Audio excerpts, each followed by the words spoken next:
Sejam bem-vindos ao canal Vem Senhor Jesus. Eu sou Ezequiel Gomes e hoje eu convido vocês a darmos continuidade à nossa série sobre os contextos históricos em torno da produção da carta de Paulo aos Gálatas. Esse é o 8º vídeo desta série e agora a gente vai estudar um pouco mais Paulo da perspectiva de quem está envolvido em uma missão divina.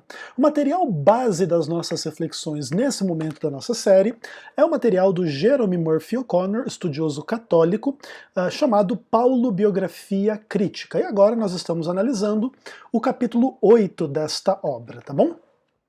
E aí a gente vai pensar algumas coisas bem importantes e interessantes, um pouco no contexto do amadurecimento da estratégia paulina para responder os problemas que a igreja na Galácia estava enfrentando em função da oposição dos judaizantes ou do ataque dos judaizantes que estavam tentando complementar o evangelho pregado por Paulo aos Gálatas com noções que o apóstolo considerava heréticas e de implicações heréticas, né? E aí a gente está construindo todo o pano de fundo, ou pelo menos uma boa parte do possível pano de fundo dessa história como um todo, e aí a gente continua e o Murphy O'Connor diz o seguinte: o ataque à sua posição pessoal como missionário forçou Paulo a dar forma às reflexões que deviam estar amadurecendo desde que saiu de Antioquia. Ele conhecia a força da causa dos seus adversários.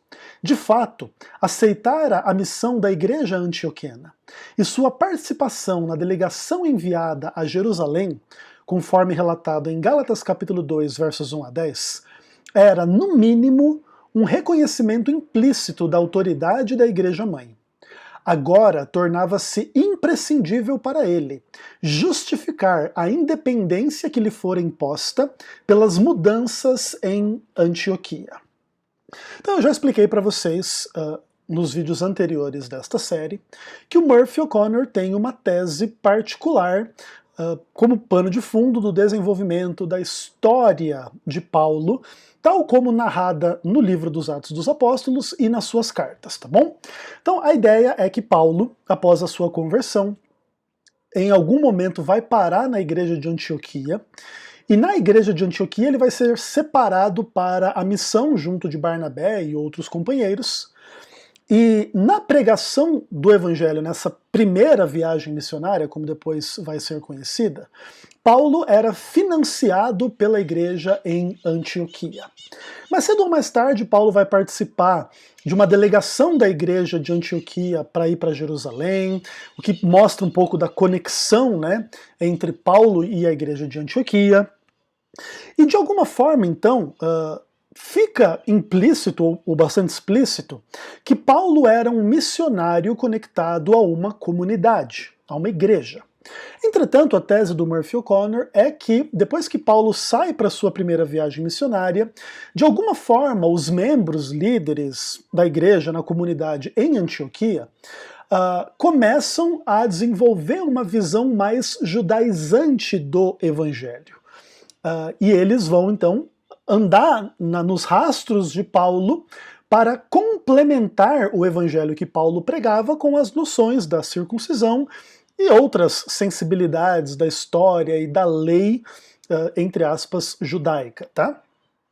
Então, basicamente é isso. E agora, essa possível mudança, né, com a qual o Murphy O'Connor trabalha, essa mudança da parte da igreja de Jerusalém, faz de Paulo um missionário isolado, o que ele não era até então. E agora ele vai precisar justificar essa independência. Ué, Paulo não era um emissário da igreja de Antioquia? Agora existem outros emissários da igreja de Antioquia falando o contrário do que ele fala. Então quem é que está de fato representando esta igreja de Antioquia, ou mesmo a igreja de Jerusalém? São os judaizantes ou é Paulo? E Paulo agora se vê numa situação que ele precisa refletir e amadurecer os seus pensamentos a respeito desse contexto como um todo, porque ele sabe que as suas comunidades, né, cristãs fundadas a partir do paganismo e não do judaísmo, poderiam trazer uma mensagem que seria difícil para os pagãos cristãos contrapor em função do menor conhecimento em relação às tradições judaicas, à lei judaica e a questões de uma forma geral. Paulo estava bem preparado para responder aos judaizantes, mas as suas comunidades não. Então Paulo vai ter que amadurecer um pouco uma estratégia para lidar com a questão e justificar agora a sua independência, mesmo que então os emissários da igreja em Antioquia tenham uma visão diferente do evangelho. Paulo ainda assim mantém a sua visão do evangelho contrária à visão deles.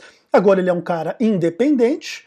E como é que vai ficar isso aí dentro desse caldeirão cultural, dentro desse caldeirão histórico, por exemplo, na Galácia, que mais cedo ou mais tarde vai dar a oportunidade, o ensejo para Paulo escrever a carta aos Gálatas, confrontar os judaizantes e estabelecer, de uma forma talvez mais bem embasada, a verdade do evangelho tal qual ele a compreendia em contraposição aos judaizantes. Então essa é basicamente a treta por detrás da questão como um todo. Aí o Murphy O'Connor continua. Um erro tático por parte dos intrusos facilitou um pouco a meia volta de Paulo. A fim de fortalecer a posição que ocupavam, eles haviam insistido que Paulo dependia da igreja em Jerusalém, que alegavam era a fonte do evangelho autêntico. As coisas teriam sido muito diferentes se tivessem insistido na longa associação de Paulo com a igreja de Antioquia. Não só ele residira ali por períodos consideráveis, como também fora admitido no trabalho missionário com Barnabé. Para Paulo, que insistia tanto na importância da comunidade, teria sido impossível negar que ele pertenceu a Antioquia. E de sua perspectiva, essa participação subentendia dependência. Então, o que os judaizantes provavelmente começaram a enfatizar entre os gálatas? Que eles, emissários da igreja de Antioquia, não representavam somente a igreja em Antioquia, mas a igreja em Jerusalém. Provavelmente esses judaizantes, com isso eles queriam enfatizar a importância de Jerusalém como lugar onde Cristo viveu, onde estavam vivendo os apóstolos, e possivelmente aqui dentro da visão do Murphy O'Connor, a igreja em Jerusalém e a igreja em Antioquia ainda estavam num primeiro momento com um evangelho judaizante, que estava em contraposição, ou no mínimo em tensão, ao evangelho pregado por Paulo. E agora as coisas começavam a fermentar, e os judaizantes, representando Antioquia, evocavam uma suposta autoridade de Jerusalém para levar avante a sua obra. E isso acabou se revelando um erro tático, porque agora Paulo teria algumas coisas, algumas cartas na manga para oferecer aos Gálatas que ele não teria caso simplesmente os judaizantes tivessem dito que Paulo era um representante da igreja em Antioquia, tal como eles, e agora eles, como representantes da igreja de Antioquia, estão afirmando que Paulo está pregando um meio evangelho. Não é o evangelho completo e etc. Tá? Beleza. Aí o Murphy O'Connor continua dizendo assim: era relativamente fácil para Paulo documentar como, na verdade, passara pouco tempo em Jerusalém como cristão. As palavras como cristão são importantes, porque ele ali passara cerca de 10 a 15 anos como fariseu. Se os judaizantes não mencionaram esse fato, Paulo não iria complicar as coisas trazendo-o à baila. A situação exigia certa moderação com a verdade. E era a regra retórica básica, com respeito à declaração de fatos em um discurso para sua defesa, que enquanto qualquer coisa que pudesse ser desvantajosa para o acusado não deveria ser omitida, também não precisava ser enfatizada. Assim, no que diz respeito a seus primeiros contatos com os cristãos, Paulo fala aos Gálatas que ele perseguiu a igreja de Deus, Gálatas 1, verso 13, e as igrejas de Cristo que estão na Judéia, Gálatas 1, verso 22, mas não menciona a cidade santa.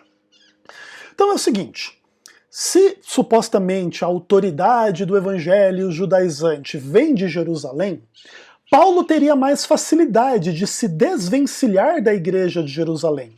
Até porque, como cristão, ele só foi em Jerusalém 2 vezes, passou pouco tempo lá, inclusive recebeu a aprovação do seu evangelho aos gentios da parte das colunas da igreja, Paulo, Tiago e João. Então, tranquilo, claro, ele não ia ficar complicando as coisas dizendo que ele morou 10, 15 anos em Jerusalém quando ele era fariseu, ou coisas desse tipo. Não precisava enfatizar isso para os Gálatas. Bastava ele dizer que ele não era um emissário da igreja em Jerusalém. Ele conheceu Cristo na estrada para Damasco, partiu para pregar em outras regiões, veio para Jerusalém em dois contextos diferentes, sim, mas passou pouco tempo, recebeu a aprovação da sua missão e acabou. Não existe uma relação tão íntima, tão complexa. Jerusalém não financia a missão de Paulo para chegar até os Gálatas. Então Paulo, de alguma maneira, usa este tipo de questão para diminuir uma suposta obrigação dele, Paulo, seguir supostos ditames da parte de Jerusalém, caso esses ditames estariam indo numa direção meio judaizante com a qual Paulo não concordava. E ele vai dar os motivos da sua discordância. Interessante. Aí o Murphy O'Connor continua. Depois da conversão, Paulo só fizera 2 visitas a Jerusalém e ambas muito breves. Cerca de 3 anos depois da sua conversão, ele passou 15 dias em Jerusalém, e seus contatos limitaram-se a Pedro e Tiago, segundo Gálatas capítulo 1, versos 17 a 19. A segunda visita foi 14 anos mais tarde, Gálatas 2, verso 1. A Síria e a Cilícia são mencionadas como seus campos missionários nesse intervalo de 14 anos, mas sabemos que ele foi muito além. Nesse silêncio temos um vislumbre da habilidade retórica de Paulo.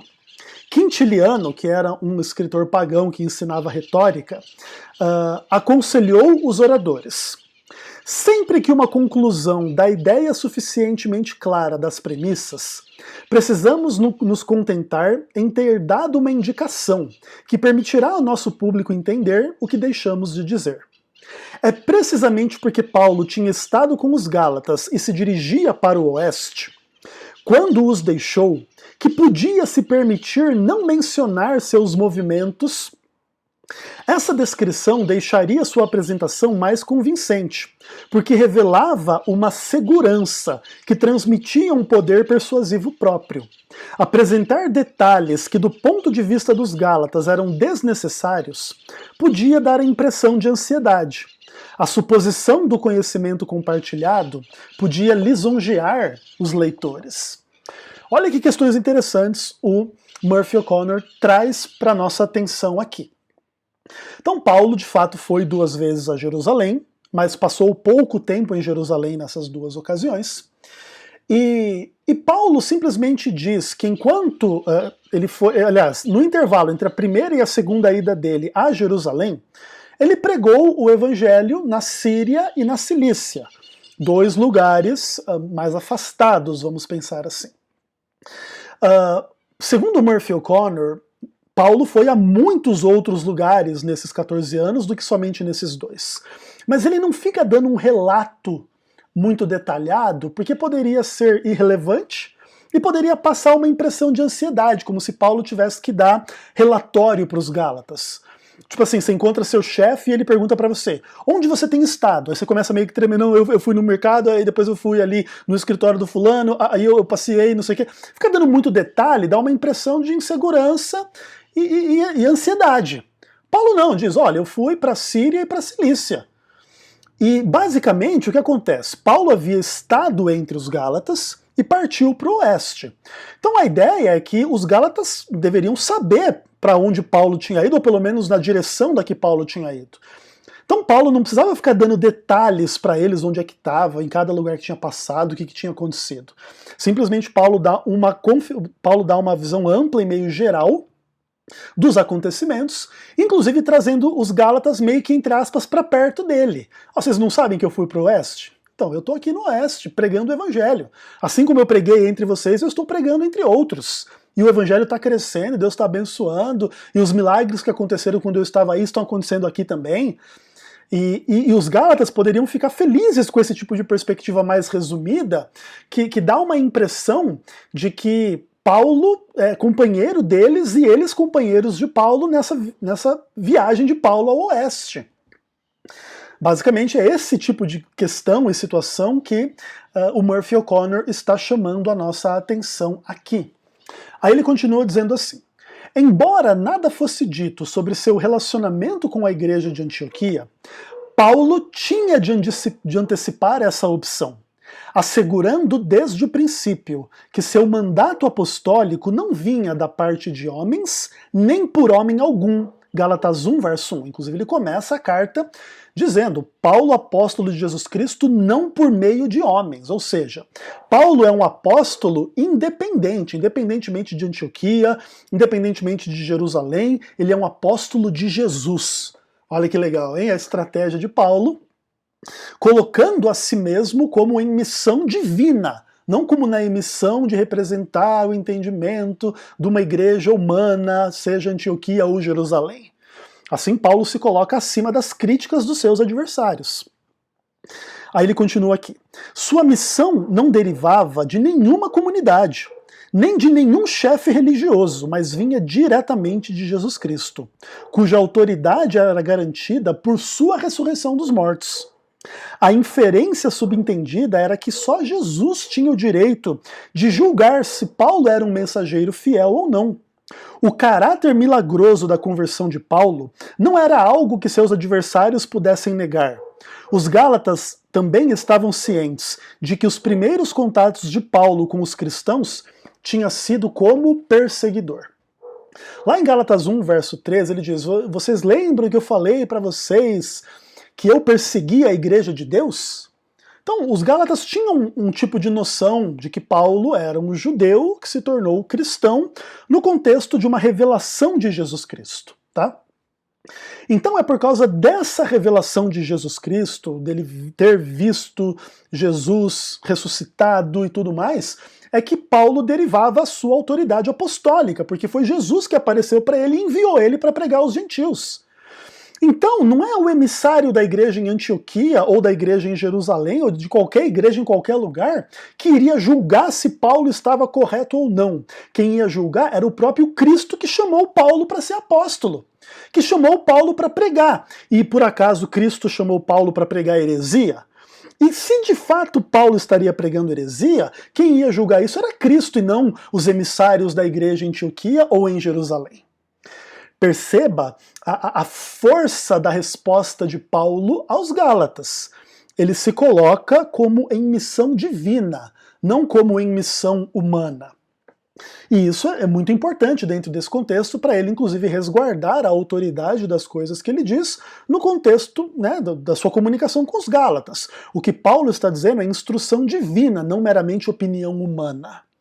E Paulo enfatiza isso nesse embate na hora de desmascarar as acusações dos judaizantes contra ele nesse contexto complexo como um todo. Beleza. Aí o Murphy O'Connor continua.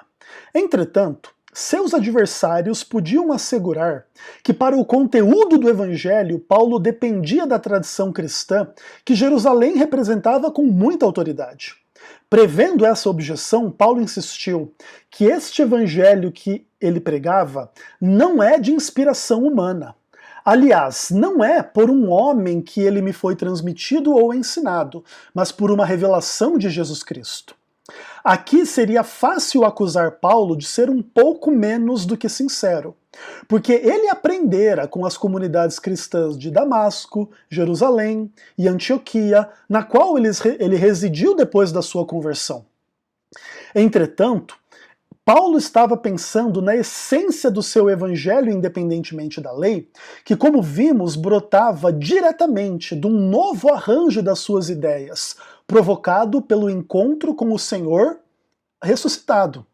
O que ele assimilou dos fiéis de Damasco, Jerusalém ou Antioquia foi completamente filtrado por sua mente, que se tornou apenas confirmação e elaboração do seu discernimento fundamental e intensamente pessoal. Bom, Paulo agora está dizendo que ele está servindo a Cristo, não aos homens, porque ele estava anunciando um evangelho que não era de inspiração humana. Olha, eu estou ensinando aqui um evangelho porque eu tive uma boa conversa com os irmãos lá em Antioquia e a gente concluiu isso, isso, isso. olha, eu tive uma boa conversa com o pessoal lá em Jerusalém e nós concluímos isso, isso, isso. Então isso é a verdade. Paulo não apela para nada disso, ele diz, o evangelho que eu prego eu aprendi de Jesus Cristo.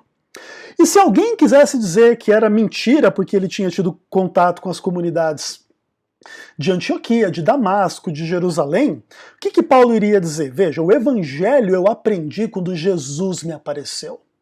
E as demais coisas que eu ganhei de informações nos contextos das igrejas simplesmente confirmam aquilo que eu vi da parte de Jesus Cristo. E o evangelho que eu prego é o que eu conheci de Cristo e não destas pessoas. Tanto que nessas igrejas agora existem pessoas que discordam de mim. Então eu não estou aqui simplesmente sendo subserviente a tudo que essas pessoas dizem. Eu sou subserviente ao que Cristo me mostrou. Ponto.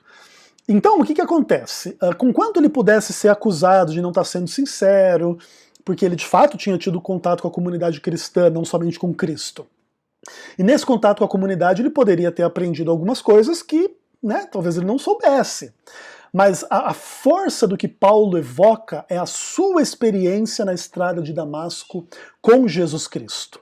Depois, Ananias vai chegar ali, ele vai ser batizado, vai invocar o nome de Jesus, vai ser curado, pelo menos parcialmente, do problema dele nos olhos, que ele ficou cego depois que ele viu a luz mais brilhante que o sol. Tudo isso vai acontecer. Mas o evangelho, na perspectiva de Paulo, ele aprendeu diretamente de Cristo nesta experiência com o Senhor ressuscitado. Ok? E aí o Murphy O'Connor continua dizendo assim: é duvidoso que Paulo tivesse consciência da seletividade atuante em sua apropriação da tradição cristã embrionária.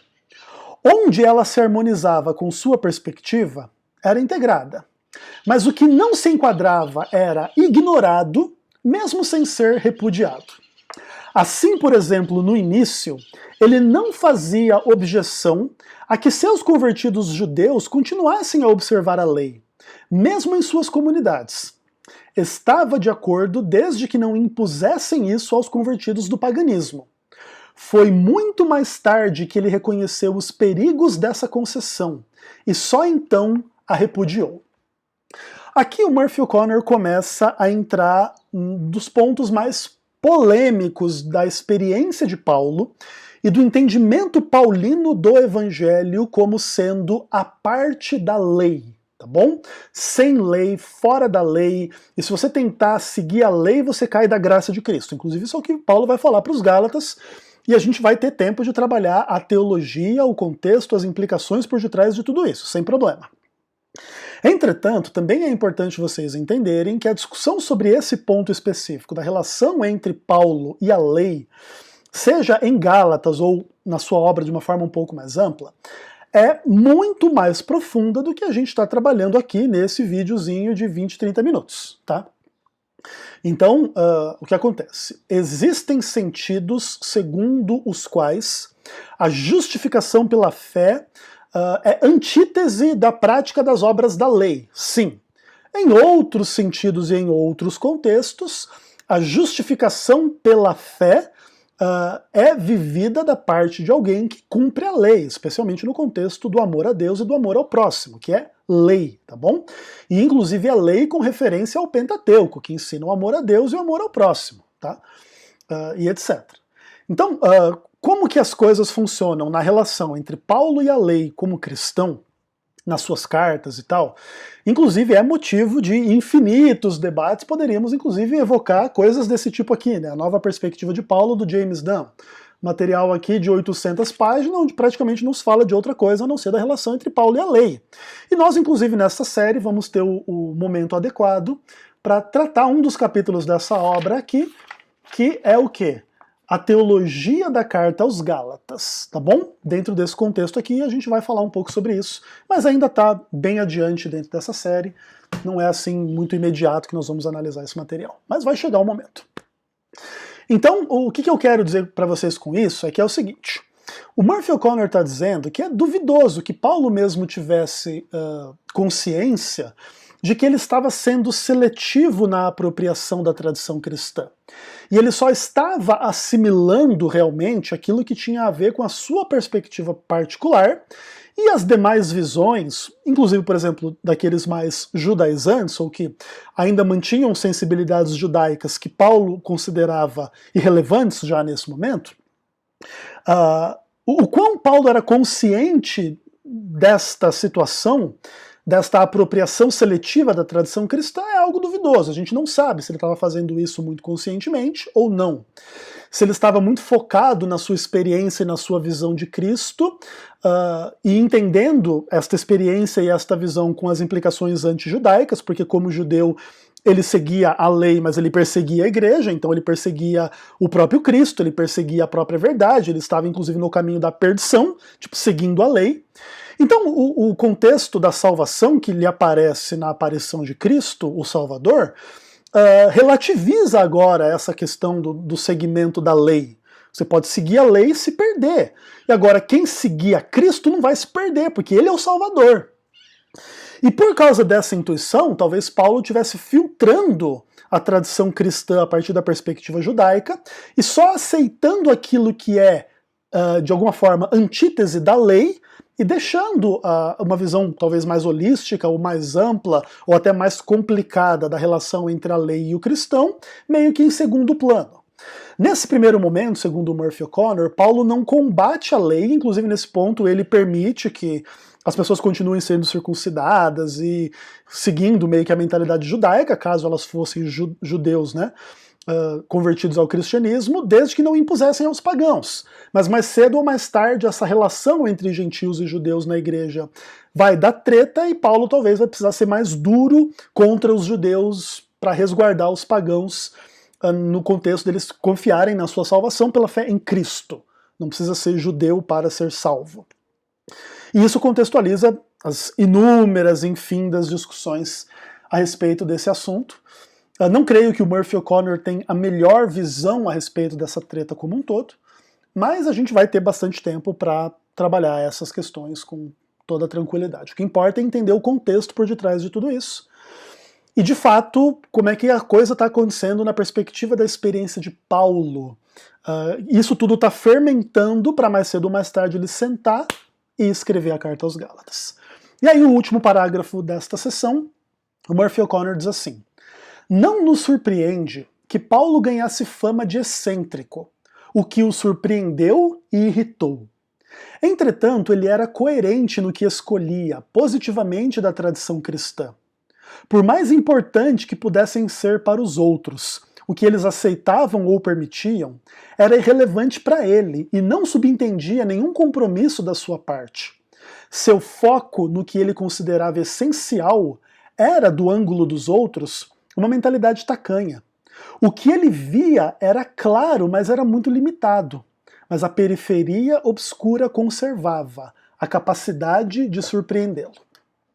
Esse provavelmente é o parágrafo mais difícil dessa sessão, inclusive eu acho que talvez tenha algum probleminha de tradução aqui, que eu corrigi na leitura, tá? Então se alguém comprar o livro, depois quiser mandar lá pro tradutor ou pros editores ver se tem algum erro nesse parágrafo aí ou não, eu agradeço, eu não vou fazer isso porque de fato não é o meu propósito. Mas olha que questão interessante. Dentro desta questão como um todo, o quadro que o Murphy O'Connor pinta é tipo assim: o Paulo tendo uma visão muito peculiar e particular em comparação com a visão cristã mais ampla. E esse indivíduo, Paulo, meio que se torna famoso por ser um cara excêntrico. Primeiro ele é o cara que persegue a igreja, depois ele é o cara que prega um evangelho que tem implicações complicadas para toda a história do povo judeu, né? Que inclusive talvez tenha uma visão negativa da lei, que era considerada uma dádiva fantástica e maravilhosa da parte da nação judaica, né? Que inclusive a distinguia das nações pagãs, que, enfim, que inclusive que era símbolo da presença de Deus em Israel, e o Deus verdadeiro é o Deus de Israel, é o Deus da lei. A lei de Israel é a lei de Deus. Então, de alguma forma, primeiro Paulo persegue a igreja e agora ele persegue a lei, e parece que nos dois casos ele está errado. Ou, no mínimo, ele é um cara excêntrico e complicado e estranho. E o Murphy O'Connor diz que provavelmente esta fama que ele ganhou de ser uma pessoa excêntrica pudesse surpreendê-lo e talvez irritá-lo. E as duas coisas. Em alguns momentos ele podia se surpreender, em outros ele podia se irritar com a forma como ele era pintado aí da parte de algumas pessoas. Entretanto, o que o Murphy O'Connor diz? Que Paulo era coerente com aquilo que ele absorvia da tradição cristã. Ele não absorvia tudo, porque nem tudo numa tradição é correto, mas ele absorvia tudo aquilo que de fato estava em harmonia com o Evangelho. E aquilo que não estava, Paulo tinha a autoridade que recebeu de Cristo para esclarecer, refutar e combater. Mais ou menos essa é a treta. Por mais que algumas dessas coisas, tipo circuncisão e muitas outras, pudessem ser importantes para os inimigos de Paulo, Paulo não tinha compromisso com essas coisas porque isso era importante para eles, né? Eles achavam que de fato essas coisas eram importantes, mas para Paulo essas coisas valiam menos do que nada diante da excelência do conhecimento de Cristo. Inclusive é o que ele vai falar um pouco lá em Filipenses 3, que é um texto clássico nesse tipo de treta, né? E agora Paulo está amadurecendo exatamente essa visão que vai se tornar o conteúdo das suas cartas dentro dessa treta como um todo. Visto de fora, Paulo, para alguns cristãos, podia parecer um cara excêntrico, de mentalidade tacanha, que tinha qualidades, via algumas coisas com clareza, mas era um cara meio limitado. O que inclusive é uma coisa interessante. A gente tem a percepção de que se a gente conhecesse Paulo, a gente estaria diante de uma pessoa maravilhosa, com a qual a gente gostaria de conversar infinitamente para saber o que ele sabe, para conversar o que ele quer dizer com aquele monte de carta que ele escreveu, em alguns pontos mais complexos, em pontos mais fáceis. Mas muitos companheiros de Paulo, pessoas que conviveram com Paulo e o conheceram particularmente, provavelmente, olha, tinham uma visão dele como um cara de cabeça fechada. Um cara estranho, um cara esquisito, excêntrico, herético. Isso é bastante interessante, né? Você imagina se Paulo, na época que viveu, tivesse a tecnologia que a gente tem hoje, e em vez de escrever cartas, escrevesse posts no Facebook e vinha os caras embaixo dando dislike, dizendo ô seu herege, ô seu maluco. Tipo, mais ou menos como rola as tretas atualmente, assim, né? Entre cristãos aí de diversas tradições. E provavelmente era tudo isso que acontecia. Claro, como a gente está falando de uma história mais antiga, e só o que sobreviveu foi o lado mais vencedor dessa história, a gente não conhece tanto os contrapontos e as tretas dos demais em relação a Paulo. A gente conhece as tretas de Paulo em relação a eles, e pro bem ou pro mal, eu acredito que pro bem, Paulo prevalece na treta como um todo, tá? Mas ainda assim, as pessoas meio que ao redor de Paulo, que tinham um entendimento diferente do Evangelho, ainda o surpreendiam, mantinham a capacidade de surpreendê-lo em função de se apegarem a coisas que haviam passado, em função agora da vinda de Cristo, da morte de Cristo, da ressurreição de Cristo, que coloca agora a história sob um novo ângulo, novos trilhos e novas direções. Tá? Inclusive é esse tipo de coisa que contextualiza a pretensa tensão ou polêmica entre Antigo e Novo Testamento no pensamento cristão mais ou menos comum. Tá? Como se de fato o Antigo Testamento apontasse para uma direção e o Novo Testamento para o outro. E muitas dessas pessoas que têm esse tipo de convicção não se importam muito com a contradição de que um dia Deus guiou a pessoa num lugar errado e para depois guiar num lugar certo, tipo assim, entendeu? Tipo, Deus deu uma aliança falível ou não perfeita num primeiro momento, depois deu uma aliança infalível só no segundo momento. Quais as implicações disso para o caráter de Deus? Deus primeiro erra para depois acertar? Ou Deus nunca erra? E se Deus nunca erra, a primeira aliança é tão perfeita quanto a segunda? E a segunda é tão perfeita quanto a primeira? Então que contraposição tão forte é essa entre a primeira e a segunda aliança? E quais as implicações? E há contradição ou não há contradição? E a lei e a graça? E a fé e as obras? Basicamente aqui a gente está construindo o pano de fundo histórico para a gente adentrar nessa treta teológica de forma mais específica a partir do estudo da Bíblia. Belezinha? Então basicamente por hoje é só, e a gente se vê no próximo vídeo.